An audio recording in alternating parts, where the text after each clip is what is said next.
સુરતના પુણા ગામ સ્થિત મારુતિ નંદન સોસાયટીમાં આજથી 20 વર્ષ પહેલા પ્લોટ પાડી વેચવામાં આવ્યા હતા. જોકે ત્યારબાદ રૂપિયા લઈને પ્લોટનો કબજો આપ્યો ન હતો અને છેલ્લા 20 વર્ષથી પ્લોટ માલિકો દ્વારા ફરિયાદ સહિત કાર્યવાહી કરવા છતાં કોઈ નિકાલ ન આવતા આખરે તમામ લોકોએ એકઠા થઈ ન્યાયની માંગ કરી હતી. સુરત શહેરમાં અનેક લોકો જમીન વિવાદમાં આવી લોકો પાસેથી પૈસા લઈ છેતરપિંડી કરી રહ્યા છે. ત્યારે આવો જ એક કિસ્સો પુણા વિસ્તારમાં બન્યો છે.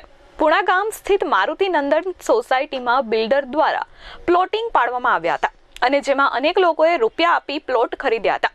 જોકે ત્યારબાદ પ્લોટનો કબજો આપવા માટે ગલ્લા તલ્લા કરવાના શરૂ કરી દીધા હતા. જોકે પ્લોટ હોલ્ડરોએ સતત માંગણીઓ કરતા બિલ્ડર દ્વારા કોઈ જવાબ ન આપતા પ્લોટ હોલ્ડરો દ્વારા કાનૂની રાહે કાર્યવાહી કરાઈ હતી, પરંતુ ન્યાય મળ્યો નહોતો. 100 જેટલા પ્લોટ ખરીદવામાં આવ્યા હતા અને 50% કરતાં વધુ રૂપિયા પણ ચૂકવી દીધા હતા. બિલ્ડર દ્વારા ન તો દસ્તાવેજ કરી આપવામાં આવ્યો કે નથી લોકોના રૂપિયા પરત કરવામાં આવ્યા અને કરોડો રૂપિયા બિલ્ડર દ્વારા છેતરપિંડી કરી પચાવી લેવામાં આવ્યા હોવાના આક્ષેપો કર્યા હતા. જોકે આ ઘટનાને 20 વર્ષ જેટલો સમય વીતી ગયો છે, છતાં હજુ સુધી પ્લોટ માલિકોને ન્યાય મળ્યો નથી, જેથી આખરે આજે કંટાળી તમામ પ્લોટના માલિકો દ્વારા સોસાયટી પાસે જ તંબુ બનાવી ન્યાયની માંગ કરી હતી. બિલ્ડર દ્વારા છેલ્લા 5 વર્ષથી કોઈ જવાબ આપવામાં આવતો નથી અને પ્લોટ માલિકો દ્વારા પોલીસ મથકથી લઈ સચિવાલય સુધી ફરિયાદો કરવામાં આવી, છતાં કોઈ પણ જગ્યા પરથી ન્યાય મળ્યો નથી, જેને લઈ આખરે પ્લોટ માલિકો દ્વારા ન્યાયાલયમાં ફરિયાદ કરી ન્યાયની માંગ કરી હતી. મારું નામ નરેશ ગાંગાણી છે. અમે 2004 ને 5માં મારુતિ નંદન સોસાયટી એક ડેવલપ થઈ હતી, બરોબર છે. એમાં અમે પ્લોટ રાખેલા હતા. 2004ની વાત છે. અમે ઘણા લોકોએ આમાં 104 પ્લોટ છે, તો એમાં બધા લોકોએ 50%, 60%, 70% સુધી પૈસા ભરેલા છે અને પછી ઓફિસેથી લેવામાં ના પાડી. ઓફિસી લોકોએ બંધ કરી કે અમે હવે તમને ફોન કરશું કે આ ઓફિસ ચાલુ થાય એટલે તમે પૈસા લઈશું એમ. અમે રેગ્યુલર હપ્તા ભરેલા છે, હપ્તા સિસ્ટમથી રાખેલા હતા અને ડાયરી અમને આપેલી છે. અંદાજે અમે 50%થી લઈને 70% સુધીના બધા રકમ ભરેલી છે અલગ અલગ પ્લોટ હોલ્ડરે.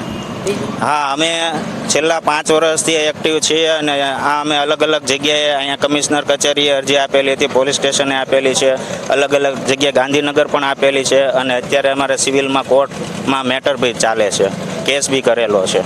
એ લોકો અત્યારે અમે શરૂઆતમાં જ્યારે જતા ત્યારે એમને રિસ્પોન્સ જવાબ આપતા હતા, પણ હવે તો છેલ્લા લગભગ 5 વર્ષથી એ કોઈ જવાબ જ નથી આપતા. એવું કહે છે તમે કોર્ટમાં મળી લો અને અમે હાજર નથી થતા. કેટલી વાર એને મીટિંગ કરતા હોય તો મીટિંગમાં બોલાવતા હોય તો કોઈ હાજર નથી થતું. મારું નામ તુષાર લાઠિયા. ઘટનામાં 2004-5માં બુકિંગ મૂકેલું છે અને ડાયરી આપેલી હતી. હપ્તા સિસ્ટમથી ભરેલા છે.